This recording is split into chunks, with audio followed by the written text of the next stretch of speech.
MP ఎన్నికల్లో హస్తమవ కాంగ్రెస్ కు 7 నుంచి 9 సీట్లు వచ్చే అవకాశం, బీఆర్ఎస్ కు 4 నుంచి 5 స్థానాలు, బీజేపీకి 2 నుంచి 3, ఇతరులకు ఒక చోట.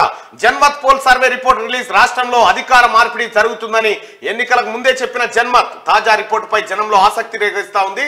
రాబోయేటువంటి పార్లమెంట్ ఎన్నికల్లో తెలంగాణ రాష్ట్రంలో కాంగ్రెస్ పార్టీ ఇక్కడ విజయడంకా మోగించబోతోంది, అత్యధిక స్థానాలను గెలుచుకుంటుందని చెప్పి జన్మత్ పోల్ సర్వేలో బయటపడింది. త్వరలో జరగబోయే పార్లమెంట్ ఎన్నికల్లో తెలంగాణలో ఎవరు గెలవబోతున్నారు, ఏ పార్టీ ఎన్ని సీట్లు గెలవబోతుందనే దానిపై జనంలో ఆసక్తి నెలకొంది. ఎంపీ ఎన్నికల్లో ఎక్కువ సీట్లు గెలిచేందుకు అధికార కాంగ్రెస్, ప్రతిపక్ష బీఆర్ఎస్, బీజేపీలు ప్రతివ్యూహాలు రచిస్తున్నాయి. ఈ మేరకు తమకే ఎక్కువ సీట్లు వస్తాయని 3 పార్టీల లీడర్లు చెప్తున్న తరుణంలో జన్మత్ పోల్ సర్వే రిపోర్ట్ చర్చనీయాంశంగా మారిందంటూ దాదాపు ఇప్పటికే అన్ని సర్వేలు చెప్తా ఉన్నాయి. తెలంగాణ రాష్ట్రంలో పార్లమెంట్ ఎన్నికల్లో కాంగ్రెస్ అత్యధిక మెజార్టీ స్థానాలు గెలవబోతుందని క్లియర్ గా చెప్తా ఉన్నాయి.